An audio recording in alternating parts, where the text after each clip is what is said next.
You might have seen people turn their Rubik's Cube at a speed, thinking to yourself, I'll never be able to turn like that. You want a little demonstration? That was not good.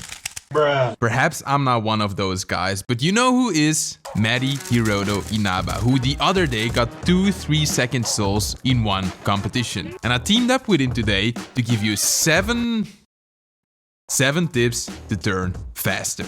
Let's go!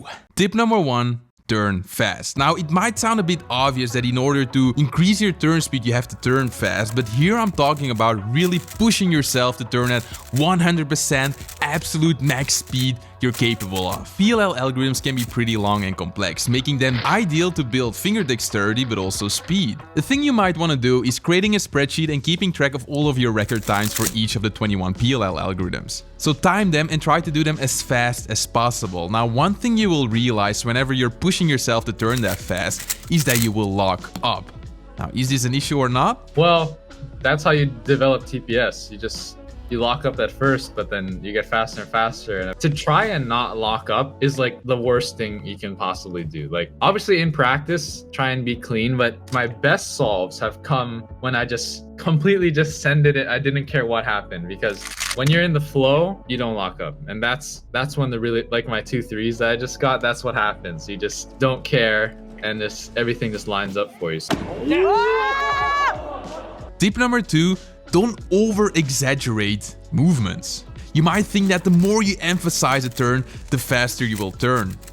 But is that really the case? And like, if you think about it, like when your hands are super tight, you can like turn one face really hard, but then you can't transition to the next one easier. Rather, if you're loose, then you kind of, it just flows, you know? So like, don't move the cube around like this. If you're gonna move your left hand, keep the cube like facing like this and just move it like this. You can't like go like this or something, you know, because that kind of loses your bearing, I guess, on the cube. So ideally you want to have an airy grip over your cube and also keep it in cube shape as much as you can, which means not wiggling it to either sides too much. The reason for this is if your cube is always in the same position, you'll always know where your layers are. Now, a good example of this is Kyle Santucci, who has one of the most satisfying turn style out of any cuber I know, and notice how much he keeps his cube in perfect cube shape.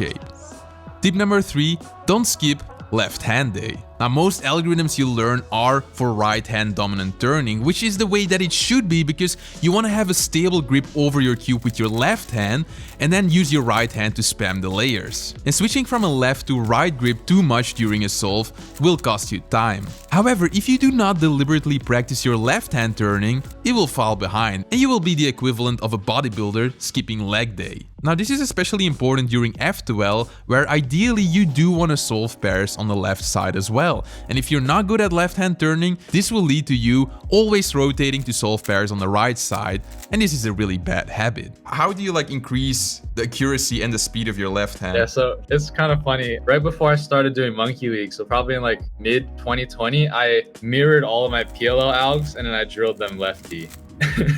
I would never actually use those, right? But just drilling them got my left hand to kind of just work more like my right hand, basically. Another great real-world practice drill is 2-gen LU scrambles, which are scrambles where you can solve the entire cube using only the left layer and the upper layer, which is ideal to not only practice your left hand turning, but also solving pairs on the left side without rotating, which we call 2 flies in 1 slap. Tip number 4, know when to turn fast. So we know that pushing yourself to turn as fast as possible will increase your peak turn speed, but it will also cause more lockups. However, if you strategically dial it back to a 90% turn speed, you will still be able to turn fast without all of the lockups. So would you say in competitions, for example, the day you got like 2 3-second official solves, were you turning at 100%? Usually in competition, it's probably 95%. Just because if I try and turn any slower, then I'm deliberately thinking about my turning, which then makes me slower. Does that mean that at home, if you practice, you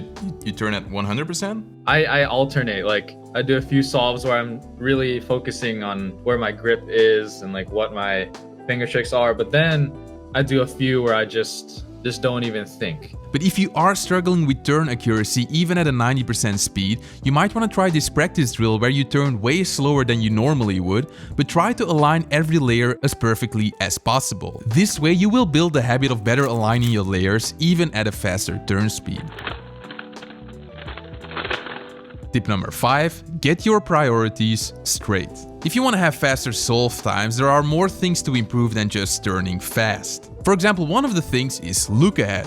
Having bursts of 10 TPS but pausing for like a combined 1 second in the solve is like, I think, slower than just turning 8 TPS but just not pausing at all. So it's just deliberately turning slower at a speed where like you can see all the pieces and not pause is like super easy way to like get fast right away. Your solve knowledge is also an important factor because turning at 6 turns per second for a 50 move solution is better than turning 10 turns per second for a 90 move solution. So what should you focus on more? Early on in your cubing career, you should probably not really worry about efficiency and just more train to have really fast TPS, because I think it's easier to kind of get more efficient when you already have TPS rather than already being efficient and then trying to develop TPS. And while I wouldn't advise you to have terrible technique at an incredible turn speed, which is probably the equivalent of this gym dude going way too heavy with horrible form, instead turning fast and occasionally fixing a bad habit here and there might be the sweet spot.